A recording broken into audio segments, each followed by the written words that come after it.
10 March ਨੂੰ ਪੰਜਾਬ ਦਾ budget ਪੇਸ਼ ਕੀਤਾ ਜਾਣਾ ਹੈ ਤੇ ਆਮ ਆਦਮੀ ਪਾਰਟੀ ਦੀ ਸਰਕਾਰ ਦਾ ਇਹ ਪਹਿਲਾ ਬਜਟ ਹੈ ਜਿਸ ਨੂੰ ਲੈ ਕੇ ਸਭ ਦੀਆਂ ਨਜ਼ਰਾਂ ਇਸ ਬਜਟ ਤੇ ਟਿਕੀਆਂ ਹੋਈਆਂ ਨੇ ਕਿ ਆਖਿਰਕਾਰ ਬਦਲਾਅ ਦੀਆਂ ਗੱਲਾਂ ਕਰਨ ਵਾਲੀ ਸਰਕਾਰ ਬਜਟ ਦੇ ਵਿੱਚ ਕੀ ਬਦਲਾਅ ਲੈ ਕੇ ਆਉਂਦੀ ਹੈ ਤੇ ਖਾਸ ਤੌਰ ਤੇ ਸਭ ਤੋਂ ਵੱਧ ਉਤਸੁਕਤਾ ਸਿੱਖਿਆ ਖੇਤਰ ਨੂੰ ਹੈ ਕਿਉਂਕਿ ਸਰਕਾਰ ਬਣਨ ਤੋਂ ਪਹਿਲਾਂ ਸਿੱਖਿਆ ਦੀ ਗੱਲ ਬੜੇ ਵੱਧ ਚੜ ਕੇ ਉੱਚੇ ਪੱਧਰ ਤੇ ਕੀਤੀ ਗਈ ਸੀ। ਦਿੱਲੀ ਦਾ ਸਿੱਖਿਆ ਮਾਡਲ ਲਾਗੂ ਕਰਨ ਦੀ ਗੱਲ ਕੀਤੀ ਗਈ ਸੀ ਤੇ ਅਜਿਹੇ ਦੇ ਵਿੱਚ ਸਿੱਖਿਆ ਦੇ ਲਈ ਬਜਟ 'ਚ ਕੀ ਕੁਝ ਰਹਿਣ ਵਾਲਾ ਹੈ, ਕੀ ਕੁਝ ਹੋਣਾ ਚਾਹੀਦਾ ਹੈ, ਇਸ ਤੇ ਵਿਚਾਰ ਚਰਚਾ ਕਰਨੀ ਬੇहद ਜ਼ਰੂਰੀ ਹੈ। ਔਰ ਅਸੀਂ ਅੱਜ ਵਿਚਾਰ ਚਰਚਾ ਕਰਾਂਗੇ ਪ੍ਰੋਫੈਸਰ ਖਾਲਿਦ ਮੁਹੰਮਦ ਨਾਲ ਜੋ ਕਿ ਆਰਥਿਕ ਮਾਮਲਿਆਂ ਦੇ ਮਾਹਿਰ ਨੇ ਔਰ ਬਜਟ ਦੇ ਬਾਰੇ ਖਾਸ ਤੌਰ ਤੇ ਗੱਲਬਾਤ ਕਰਾਂਗੇ। ਸਰ ਬਹੁਤ-ਬਹੁਤ ਸਵਾਗਤ ਹੈ। ਹਾਂਜੀ ਮਿਹਰਬਾਨੀ ਸਰ, ਆਮ ਆਦਮੀ ਪਾਰਟੀ ਦੀ ਸਰਕਾਰ ਦਾ ਜਿੱਦਾਂ ਮੈਂ ਕਿਹਾ ਕਿ ਪਹਿਲਾ ਬਜਟ ਹੈ, ਬਦਲਾਅ ਦੀ ਸਰਕਾਰ ਕਿਹਾ ਜਾਂਦਾ ਹੈ ਅਕਸਰ ਆਮ ਆਦਮੀ ਪਾਰਟੀ ਨੂੰ, ਤੇ ਬਜਟ ਦੇ ਵਿੱਚ ਕੀ ਕੁਝ ਖਾਸ ਰਹਿਣ ਵਾਲਾ ਖਾਸ ਤੌਰ ਤੇ ਜੇ ਸਿੱਖਿਆ ਦੇ ਖੇਤਰ ਦੀ ਗੱਲ ਕਰੀਏ। देखो सब तो पहला तो बजट की आप गल करिए। बजट के वास्ते बहुत वड्डे चैलेंजिज इस सरकार मूरे है। चैलेंजिज ये है कि साडा जिहड़ा फिस्कल डेफिसिट है यानी कि घाटा जिहड़ा हैगा वो वधदा जा रहा है और होर वधेगा और साडा जिहड़ा कर्जा है वो भी वधदा जा रहा है और सरकार नूं बहुत ज़्यादा पैसा सैलरीज़ दे उपर पेंशन दे उपर ते जिहड़ी सरकार ने वापस करने पैसे ਜਿਹੜਾ ਕਰਜ਼ਾ ਹੈ ਉਹਦੇ ਉੱਪਰ ਕਾਫੀ ਜ਼ਿਆਦਾ ਪੈਸਾ ਖਰਚ ਹੋ ਤਕਰੀਬਨ 70-72% ਜਿਹੜਾ ਹੈਗਾ ਟੋਟਲ ਜਿਹੜੀ ਸਾਡੀ ਆਮਦਨੀ ਉਹਦੇ ਉੱਪਰ ਖਰਚ ਹੋ ਰਹੀ ਹੈ। ਸਾਡੇ ਕੋਲ ਬਹੁਤ ਘੱਟ ਸਰਕਾਰ ਕੋਲ ਪੈਸਾ ਰਹਿ ਜਾਂਦਾ ਜਿਹੜਾ ਕਿ ਆਪਾਂ ਕਹੀਏ ਕਿ ਡਿਵੈਲਪਮੈਂਟ ਦੇ ਵਾਸਤੇ ਕੀਤਾ ਜਾਵੇ। ਤਾਂ ਉਹਦੇ ਵਿੱਚ ਸੜਕਾਂ ਵੀ ਹੈ, ਉਹਦੇ ਵਿੱਚ ਬਿਜਲੀ ਪਾਣੀ ਵੀ ਹੈ, ਉਹਦੇ ਵਿੱਚ ਐਜੂਕੇਸ਼ਨ ਵੀ ਹੈ, ਹੈਲਥ ਵੀ ਹੈ, ਅਰਬਨ ਡਿਵੈਲਪਮੈਂਟ ਵੀ ਹੈ, ਕਾਫੀ ਚੀਜ਼ਾਂ ਹੈਗੀਆਂ। ਹੁਣ ਗੱਲ ਐਜੂਕੇਸ਼ਨ ਦੀ ਜੇ ਆਪਾਂ ਕਰੀਏ, ਐਜੂਕੇਸ਼ਨ ਦੇ ਖੇਤਰ ਦੇ ਵਿੱਚ ਸਰਕਾਰ ਦੇ ਮੂਹਰੇ ਹੋਰ ਵੀ ਜ਼ਿਆਦਾ ਚੁਣੌਤੀਆਂ ਨੇ। ਉਹ ਚੁਣੌਤੀਆਂ ਕੀ ਹੈ? ਆਪਾਂ ਜੇ ਟੌਪ ਤੋਂ ਲਈਏ, ਜਿੰਨੀਆਂ ਵੀ ਯੂਨੀਵਰਸਿਟੀਆਂ ਹੈਗੀਆਂ ਉਹਨਾਂ ਦੇ ਵਿੱਚ 50% ਤੋਂ 45% ਤੱਕ ਪੋਸਟਾਂ ਖਾਲੀ ਪਈਆਂ ਨੇ। ਉੱਥੇ ਇਹਦਾ ਮਤਲਬ ਹੈ ਜੇ ਖਾਲੀ ਪੋਸਟਾਂ ਹੈਗੀਆਂ ਨਾ ਟੀਚਿੰਗ ਪਰ ਵੀ ਇਫੈਕਟ ਹੋ ਰਿਹਾ ਤੇ ਰਿਸਰਚ 'ਤੇ ਵੀ ਇਫੈਕਟ ਹੋ ਰਿਹਾ ਤੇ ਨਵੇਂ ਤੁਸੀਂ ਕੋਰਸਿਸ ਵੀ ਨਹੀਂ ਖੋਲ੍ਹ ਸਕਦੇ। ਇਹ ਇੱਕ ਬਹੁਤ ਵੱਡਾ ਚੈਲੰਜ ਹੈ ਔਰ ਉੱਥੇ ਜਿਹੜਾ ਹੈਗਾ ਰਿਸਰਚ ਵਾਸਤੇ ਜਿਹੜਾ ਪੈਸਾ ਹੈ ਉਹ ਤਾਂ ਚਲੋ ਬਹੁਤ ਦੂਰ ਦੀ ਗੱਲ ਹੈ। ਯਾਨੀ ਐਮਪਲੋਈਜ਼ ਵੀ ਪੂਰੇ ਤਰੀਕੇ ਦੇ ਨਾਲ ਜ਼ਿਆਦਾਤਰ ਭਰਤੀਆਂ ਜਿਹੜੀਆਂ ਹੈਗੀਆਂ ਹੁਣ ਕੰਟਰੈਕਟ ਤੇ ਡੇਲੀ ਵੇਜਸ ਤੇ ਹੋ ਰਹੀਆਂ ਜਿਹੜਾ ਕਿ ਹਾਇਰ ਐਜੂਕੇਸ਼ਨ ਵਾਸਤੇ ਸਹੀ ਨਹੀਂ ਹੈ।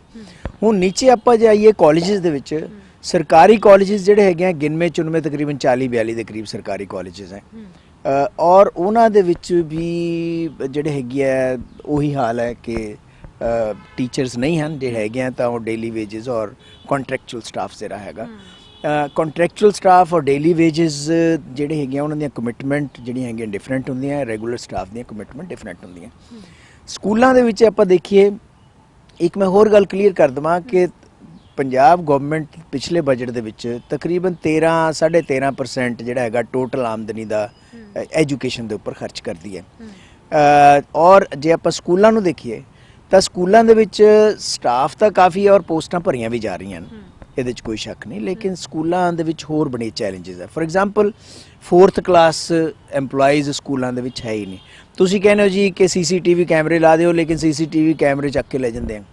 ਤੁਸੀਂ ਕਹਿੰਦੇ ਹੋ ਜੀ ਕਿ ਕੰਪਿਊਟਰਾਈਜੇਸ਼ਨ ਕਰਦੇ ਹੋ, ਕੰਪਿਊਟਰ ਚੋਰੀ ਹੋ ਜਾਂਦੇ ਆ ਕਿਉਂਕਿ ਚੌਂਕੀਦਾਰ ਨਹੀਂ ਹਨ, ਸਫਾਈ ਸੇਵਕ ਨਹੀਂ ਹਨ। ਕਈ ਜਗ੍ਹਾ ਦੇ ਉੱਪਰ ਸਟਾਫ ਪੈਸੇ ਇਕੱਠੇ ਕਰਕੇ ਇਸ ਤਰ੍ਹਾਂ ਦੇ ਉਹ ਚਲਾ ਰਿਹਾ। ਮਿਡ ਡੇ ਮੀਲ ਵਾਸਤੇ ਪ੍ਰੋਪਰ ਇੰਤਜ਼ਾਮ ਜਗ੍ਹਾ ਨਹੀਂ ਹੈ। ਇਹ ਜਿਹੜਾ ਇਨਫਰਾਸਟਰਕਚਰ ਹੈਗਾ ਜਿਹੜਾ ਸਕੂਲਾਂ ਦਾ ਜਿਹਦੇ ਵਿੱਚ ਬਿਜਲੀ ਵੀ ਆ ਜਾਂਦੀ ਹੈ, ਜਿਹਦੇ ਵਿੱਚ ਪਾਣੀ ਵੀ ਆ ਜਾਂਦਾ ਹੈ, ਪ੍ਰੋਪਰ ਡਰਿੰਕਿੰਗ ਵਾਟਰ ਬੱਚਿਆਂ ਨੂੰ ਮਿਲੇ, ਸੈਨੀਟੇਸ਼ਨ ਵੀ ਆ ਜਾਂਦੀ ਹੈ, ਉਹ ਸਾਰੀਆਂ ਚੀਜ਼ਾਂ ਨੂੰ ਜੇ ਆਪਾਂ ਦੇਖੀਏ ਤਾਂ ਡੈਫੀਨੇਟਲੀ ਇਹ ਇੱਕ ਬਹੁਤ ਵੱਡਾ ਚਾਹੇ ਸਕੂਲਾਂ ਦੀ ਤਾਦਾਦ ਬਹੁਤ ਜ਼ਿਆਦਾ। ਤੁਸੀਂ ਦਿੱਲੀ ਮਾਡਲ ਦੀ ਗੱਲ ਕਰਦੇ ਹੋ, ਦਿੱਲੀ ਮਾਡਲ ਇੱਥੇ ਪੰਜਾਬ ਦੇ ਵਿੱਚ ਲਾਗੂ ਨਹੀਂ ਹੋ ਸਕਦਾ।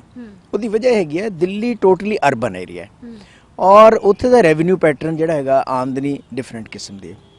ਸਾਡੇ ਕੋਲ ਹਜ਼ਾਰਾਂ ਸਕੂਲ ਹੈ ਔਰ ਹਰ ਲੈਵਲ 'ਤੇ ਹੈ, ਪਿੰਡਾਂ ਦੇ ਵਿੱਚ ਹੈ, ਜਿਹੜੇ ਹੈਗੇ ਦਰਿਆਈ ਏਰੀਆ ਦੇ ਵਿੱਚ ਹੈਗੀਆਂ, ਪਹਾੜੀ ਏਰੀਆ ਦੇ ਵਿੱਚ ਹੈਗੀਆਂ, ਰਿਮੋਟ ਵਿਲੇਜਸ ਦੇ ਵਿੱਚ ਹੈਗੀਆਂ, ਉੱਥੇ ਆਪਣੇ ਇੱਕ ਚੈਲੰਜਿਸ ਹੈ।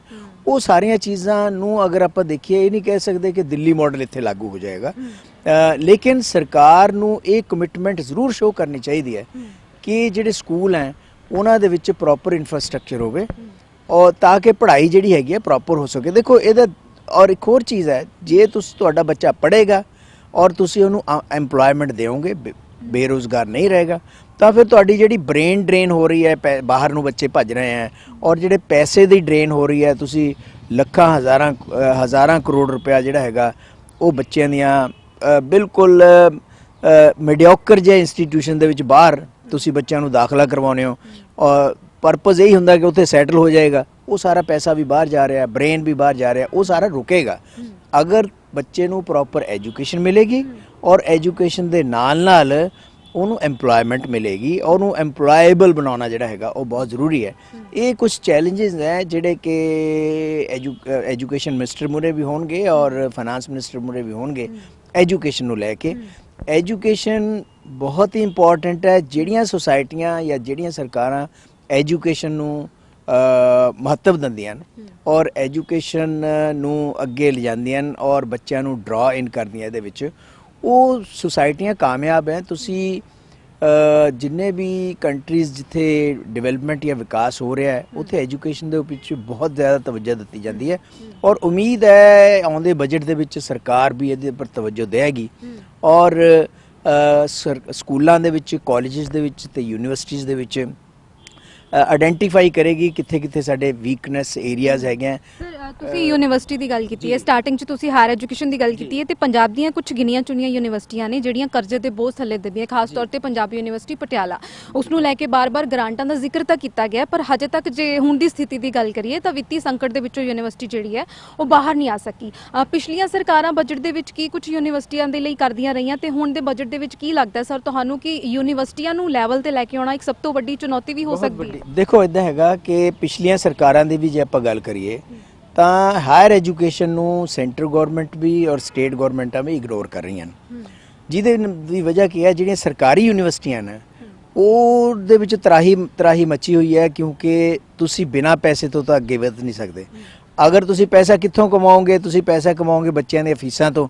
ਬੱਚੇ ਦੀ ਫੀਸ ਨੂੰ ਅਗਰ ਤੁਸੀਂ ਬਹੁਤ ਜ਼ਿਆਦਾ ਵਧਾਓਗੇ ਉਹਦਾ ਵੀ ਬਹੁਤ ਪ੍ਰਭਾਵ ਜਿਹੜਾ ਹੈਗਾ ਉਹ ਸਮਾਜ ਤੇ ਹੀ ਪੈਣਾ।